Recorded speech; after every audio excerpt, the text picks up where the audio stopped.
அஸ்ஸலாமு அலைக்கும் ரஹ்மத்துல்லாஹி வபரகாத்துஹு.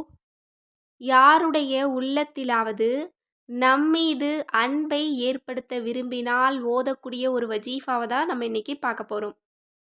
கணவன் மனைவியாக இருந்தாலும் சரி, அல்லது நட்பு ரீதியாக யாருடைய உள்ளத்திலாவது நம்மீது அன்பாக இருக்கணும் அப்படின்னு நினச்சாலும் சரி, அல்லது குடும்ப உறவுகளில் யாருடைய உள்ளத்திலாவது நம்ம மேலே அன்பாக இருந்தால் நல்லா இருக்கும் அப்படின்னு நினச்சாலும் சரி, ஒரு மாமியார் மருமகள் இது போல் உறவுகளுக்கு இடையில் அன்பு ஏற்படணும் அப்படின்னாலும், சுருக்கமாக சொல்லணும் அப்படின்னா, நீங்கள் நினைக்கக்கூடிய நபரோட மனதில் உங்கள் மேலே அன்பை ஏற்படுத்தணும் அப்படின்னு நினச்சா இந்த ஒரு திருக்குரானுடைய ஒரு வசனத்தை மட்டும் நீங்கள் ஓதுங்க. அது எப்படி ஓதணும் அப்படின்னா, யாருடைய உள்ளத்திலாவது உங்கள் மீது பிரியத்தை ஏற்படுத்த விரும்பினால் அல்லது ஏதாவது ஒரு குடும்பத்தில் பிளவு ஏற்பட்டிருந்தால் அவர்களுக்குள் ஒற்றுமையை ஏற்படுத்த விரும்பினால் கீழ்காணும் ஆயத்தை தினமும் 11 தடவை ஓதி வரவும்.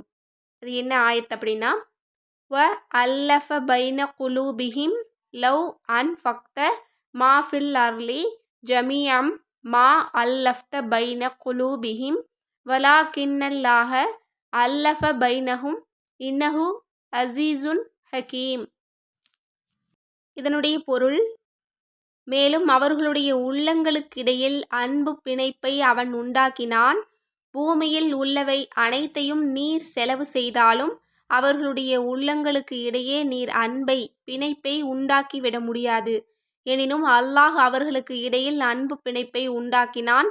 நிச்சயமாக அவன் யாவற்றையும் மிகைத்தவன், ஞானமுள்ளவன் என்ற இந்த திருக்குரானுடைய ஒரு வசனத்தை நீங்கள் தினமும் யாருடைய உள்ளத்தில் நீங்கள் உங்கள் மீது அன்பை ஏற்படுத்தணும்னு நினைக்கிறீங்களோ அந்த நபரை மனதில் நினச்சிக்கிட்டு தினமும் 11 முறை நீங்கள் ஓதிட்டு வரணும். இன்ஷா அல்லாஹ் தொடர்ந்து ஓதிட்டு வாங்க.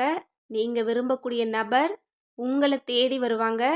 நீங்களே வேணான்னு சொன்னாலும் அவங்க உங்களை விட்டு பிரிய மாட்டாங்க. உங்கள் மேலே அன்பாக இருப்பாங்க. ஏன்னா இப்போ இருக்கக்கூடிய சூழ்நிலையில் நிறைய குடும்பத்துக்குள்ளேயே இந்த பிரச்சனை தான் போயிட்டுருக்கு. கண்டிப்பாக குடும்பத்துக்குள்ளே ஏதாவது பிரச்சனை அப்படின்னா இந்த ஆயத்தை நீங்கள் ஓதி பாருங்க. அல்லாஹ் தஆலா லேசாக்கி தருவான். அல்லாஹ் நம் அனைவருக்குமே அன்பான உறவுகளை கொடுக்கட்டும். ஆமீன் என்று கூறி இந்த பதிவை நிறைவு செய்கிறேன். அஸ்ஸலாமு அலைக்கும் ரஹ்மத்துல்லாஹி வபரகாத்துஹு.